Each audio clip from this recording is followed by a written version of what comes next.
Our country is strongest when we are all free to practice our religion, or no religion, as we choose, without hurting others. But unfortunately, there is a movement in our nation to use religion to authorize discrimination and harm to people.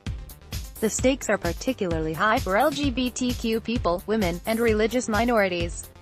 That's why, last week, Sens,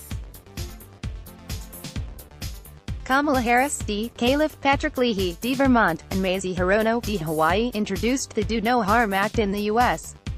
Senate, joining Reps. Joseph P. Kennedy III, D. Mass, and Robert C. Bobby Scott, DVA, who first introduced the bill in the U.S. House of Representatives. The Do No Harm Act will ensure that our nation's main religious freedom law, the Religious Freedom Restoration Act, is used as a shield to protect religious exercise, not as a sword to harm and discriminate against others. The Do No Harm Act would restore our FRA to its original purpose. Enacted in 1993, our FRA was passed to remedy a U.S. Supreme Court decision, Employment Division v. Smith, that dramatically changed the legal standards for judging religious freedom claims. People from many faiths and denominations, legal experts and civil liberties advocates were concerned that under Smith, people of faith would lose religious freedom protections such as the ability to wear religious attire or take off time for religious holidays. They formed a broad coalition and urged Congress to respond, which culminated in the passage of our FRA. The need for our FRA's protections is just as real today as it was in 1993. Religious minorities still face discrimination and serious burdens on their religious exercise, which our FRA has helped remedy.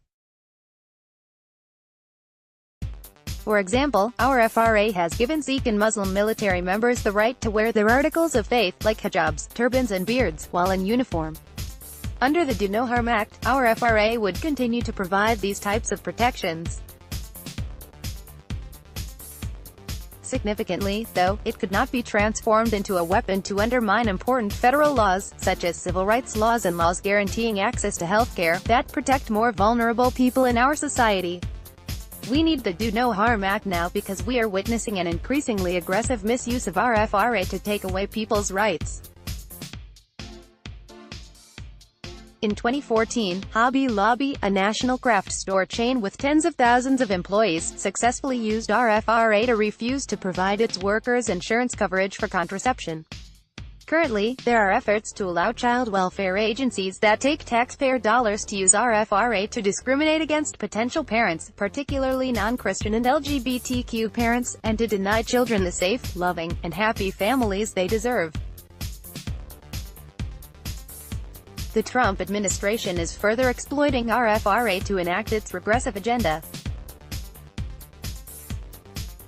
A recent example is a Department of Justice guidance memo that uses our FRA to create a blueprint for discrimination. The memo asserts that our FRA allows taxpayer-funded organizations, corporations, and individuals to claim religion as a justification to interfere with people's access to health care and deny government-funded services to those in need. The administration is implementing policies across the federal government based on this guidance. The Do No Harm Act would put an end to using our FRA to harm others. Some argue that people should have the right to practice their religion even when it has negative consequences for those who do not share their belief systems. But how can our intentionally and vibrantly diverse nation thrive if members of one religious community are allowed to use their religion to hurt those who do not share their religious views?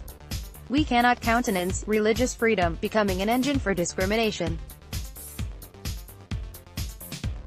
Religious freedom should never be used to deny government-funded emergency housing to a teenager because he is gay, to deny reproductive health care to a victim of human trafficking who is getting government-funded services, or to deny a loving, stable home to a child in the state's foster care system because the prospective parents are a same-sex couple. Now more than ever, it's vital that Congress pass this critical piece of legislation. Rachel K. Laser is president and CEO of Americans United for Separation of Church and State in Washington, D.C.